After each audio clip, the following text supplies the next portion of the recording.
Alors, elle est ariégeoise, elle est mirabicienne, installée à Limbrassac. Elle est artisane du fil, spécialisée dans les techniques du macramé.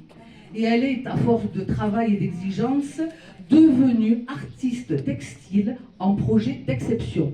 Et vous n'avez pas pu rater la presse régionale, quotidienne, internationale et américaine, hein, qui a présenté deux de ses travaux récemment, la robe de Beyoncé, qu'elle a nouée en je ne sais trop 400 heures, je ne sais trop combien, et plus récemment, la Dame Jeanne de l'entreprise Cognac Martel, hein, qu'elle a nouée avec des fils d'or, vous imaginez, donc ça.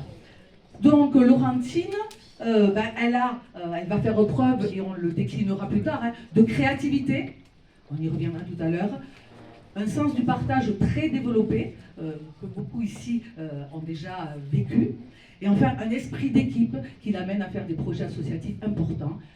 Elle est là pour parler, je lui laisse le micro, et je pense que vous aurez des questions à lui poser, tant son univers est intéressant. Merci, à toi Laurent. Merci beaucoup. Bonjour à toutes et à tous. Merci beaucoup à Son Optimiste pour cette invitation qui me touche particulièrement aujourd'hui, en cette journée internationale des droits des femmes, des droits pour les femmes. Voilà, j'ai la chance d'évoluer dans un univers très féminin au sein de l'atelier et au-delà. Et je me rends compte à quel point tous les jours cette sororité est essentielle et je viens puiser, je pense, et moi et les personnes qui m'entourent, une force considérable voilà, grâce à toutes ces femmes. Donc voilà, je tenais à leur rendre hommage. Voilà. Donc je suis effectivement Laurentine Kellyou, j'ai 38 ans, je suis née à Lavelanet lorsque la clinique était encore ouverte. Voilà. Petit clin d'œil. J'ai grandi sur une colline face aux Pyrénées, dans une ferme.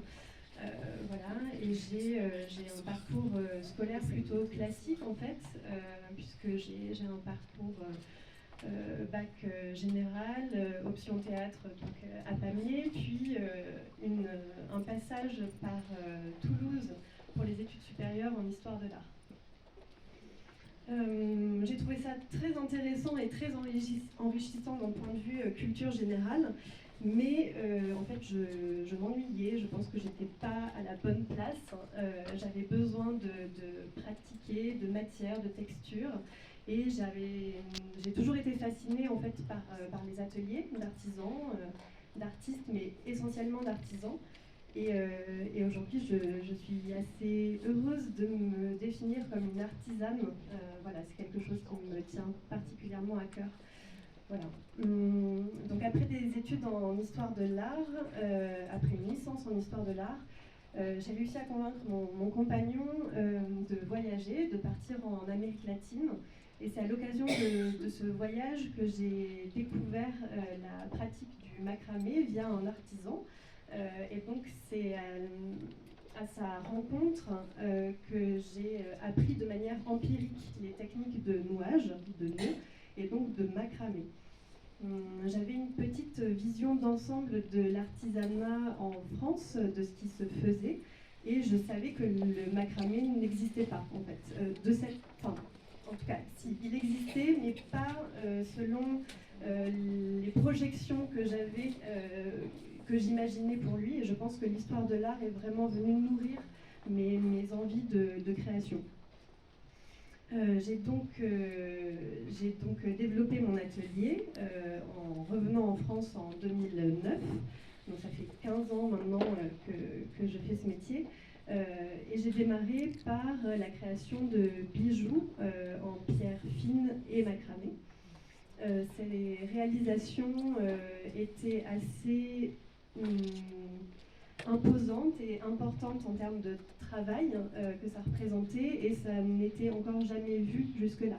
C'est comme ça qu'on a été repéré par l'équipe de Jean-Paul Gaultier, qui nous a proposé de travailler sur une collection de bijoux pour le prêt-à-porter, pour sa marque, hein, qui a été développée et déployée dans les boutiques en France et à l'international.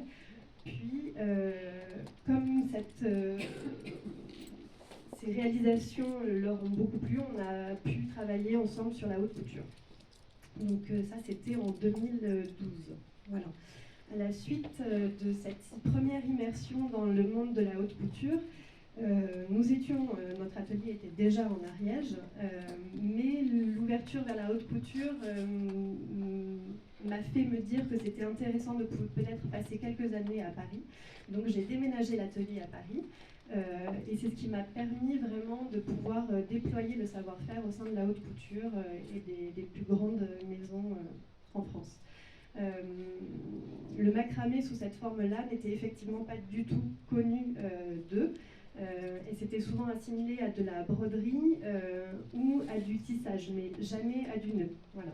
Donc c'était assez intéressant de pouvoir vraiment commencer à faire de ce savoir-faire un savoir-faire textile réellement reconnu pour sa spécificité. Voilà. À la suite de